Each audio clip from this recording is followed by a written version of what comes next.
هريرة رضی اللہ تعالی عنہ قال بین رسول اللہ صلی اللہ تعالی علیہ وسلم یسیر فی رکب فی جوف اللیل اذ بصر بخیالی قد نفرت منہ ابلهم فانزل رجلا فنظر فاذا هو بامرأة عریانة ناکدة شعرها۔ حضرت ابو ہریرہ رضی اللہ تعالی عنہ آپ حدیث پاک روایت فرماتے ہیں کہ ہم حضور نبی کریم صلی اللہ تعالی علیہ وسلم کے ساتھ سفر میں تھے۔ آپ علیہ الصلوۃ والسلام سفر فرما رہے تھے ایک سواری پر، اور رات کے درمیانے حصے کے اندر کہ اچانک گھوڑوں میں سے ایک اونٹ نکل کر بھاگا، اور اس سے جو شخص تھا وہ اتر گیا اس کے بھاگنے کی وجہ سے۔ تو اس نے جب اچانک دیکھا تو اسے ایک عورت نظر آئی۔ پہلے اس نے دیکھا کہ وہ شاید مرد ہے، دور سے سمجھ لگی، لیکن بعد میں دیکھا کہ عورت ہے اور ننگی حالت میں ہے اور بال اس کے کٹے ہوئے ہیں۔ فقال ما لکی، تو وہ کہنے لگے کہ تمہیں کیا ہوا، کیا مسئلہ ہے؟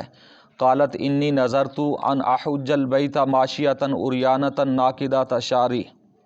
وہ عورت کہنے لگی کہ میں نے یہ منت مانی ہے کہ میں پیدل جا کر حج کروں گی اور ننگی جاؤں گی اور اپنے بال کاٹ کر جاؤں گی۔ فانا اتمکن بالنہار، اور یہ ممکن نہیں تھا کہ دن کو میں یہ سفر کر سکوں۔ واتنقب الطریق باللیل، تو اس لیے میں رات کو سفر کر رہی ہوں کہ کوئی مجھے اس حالت میں دیکھ نہ لے۔ فات النبی صلی اللہ علیہ وسلم فاخبرہ، تو وہ شخص حضور نبی کریم صلی اللہ علیہ وسلم کی بارگاہ اقدس کے اندر حاضر ہوا اور یہ پورا واقعہ اسے آپ علیہ الصلوۃ والسلام کو بیان فرمایا۔ تو آپ علیہ الصلوۃ والسلام نے فرمایا فقال ارجع الیہا فمرھا فلتلبس ثیابھا ولتحرق دما۔ پیارے آقا علیہ الصلوۃ والسلام نے فرمایا کہ جاؤ اسے جا کر کہو کہ اپنا لباس پہنے، لباس لگائے، کہ یہ کوئی منت نہیں ہے، اور اسے کہو کہ ایک جانور ذبح کرے، یعنی دم کے طور پر، کہ جو حج کی نیت سے چلی ہے ایک جانور لے کر جائے اور جانور کو ذبح کرے۔ تو پیارے آقا علیہ الصلوۃ والسلام نے فرمایا کہ یہ منت نہیں ہے، یعنی زمانہ جاہلیت کے اندر ایسی منتیں بہت ساری رائج تھیں، اور اسی کا سلسلہ آج بھی ہمارے زمانے کے اندر موجود ہے۔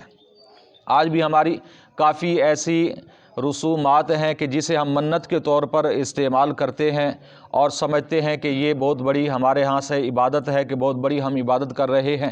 سب سے پہلی تو بات یہ ہے، اس میں اس طرح کے اور بھی کافی واقعات احادیث مبارکہ کے اندر موجود ہیں کہ جن سے نبی کریم صلی اللہ علیہ وسلم نے منع فرمایا۔ ایسی کئی رسمیں تھیں، ایسی کئی غلط منتیں تھیں جن کا دار و مدار جاہلیت کے زمانے پر ہوتا تھا۔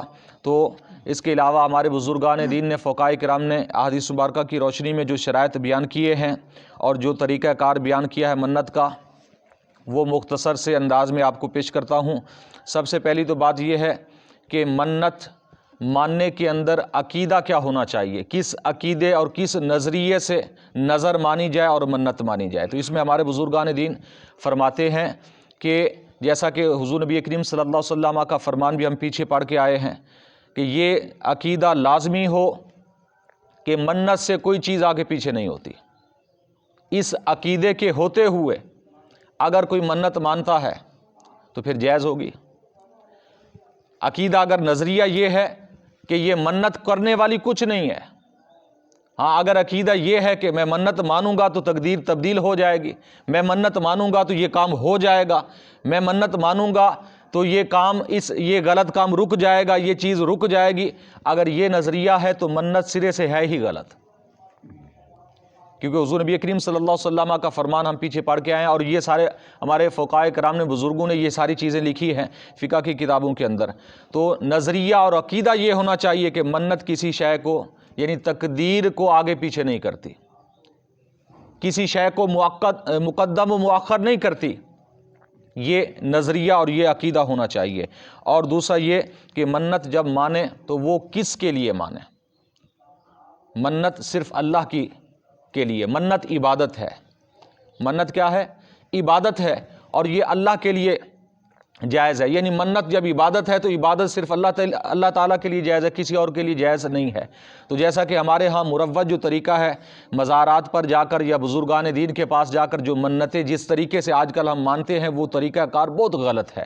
ہاں اس کا صحیح طریقہ یہ ہے، اگر کوئی شخص منت مانتا ہے تو جا کر کسی بزرگ کے پاس مزار پر یا ویسے کہیں پر اگر وہ نیت کرتا ہے کہ اے اللہ اگر میرا یہ کام ہو جائے تو میں یہ کام کروں گا، یعنی اتنے پیسے صدقہ کروں گا یا اتنے نفل پڑھوں گا، اتنی نماز پڑھوں گا، تو یہ اگر منت کے طور پر مانتا ہے اور یا پیسے دوں گا لیکن اس کا مصرف وہ کسی صاحب مزار کی روح کو یا وہاں پر جو بیٹھنے والے فقراء ہیں ان کو متعین کرے تو پھر جائز ہے۔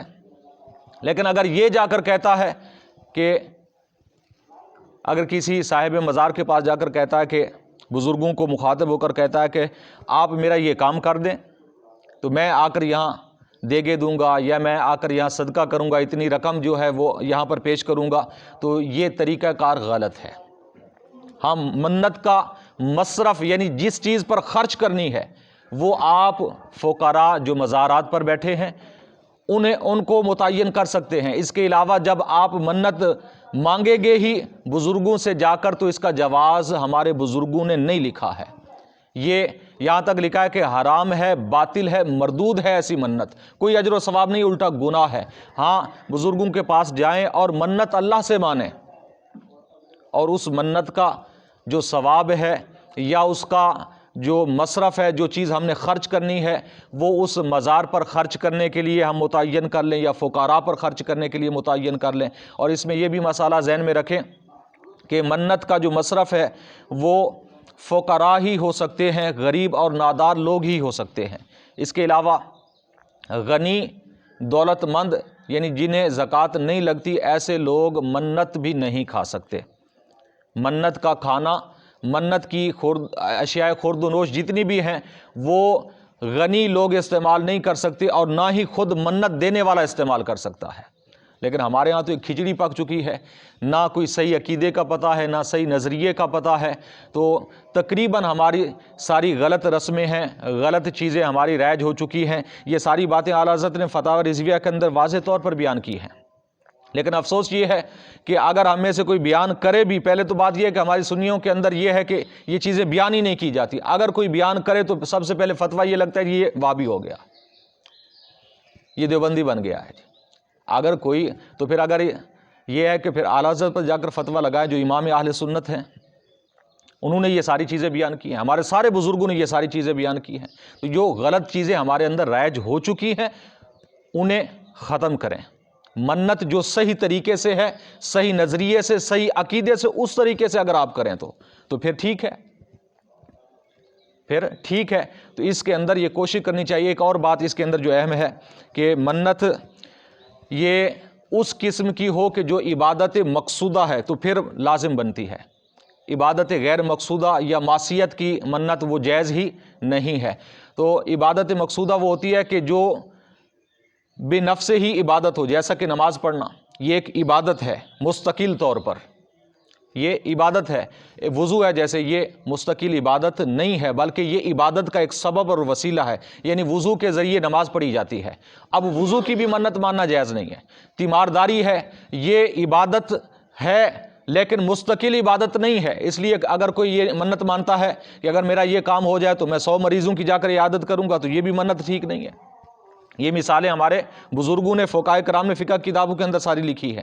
تو منت وہ اس جنس میں سے ہو جو عبادت مقصودہ شمار ہوتی ہے، جو حقیقت میں عبادت ہے، تو پھر وہ منت کہلائے گی، وگرنہ وہ منت نہیں ہے۔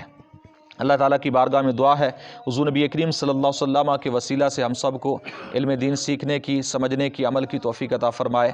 آمین بجاہ النبی الآمین وما علیہ الا البلاغ المبین۔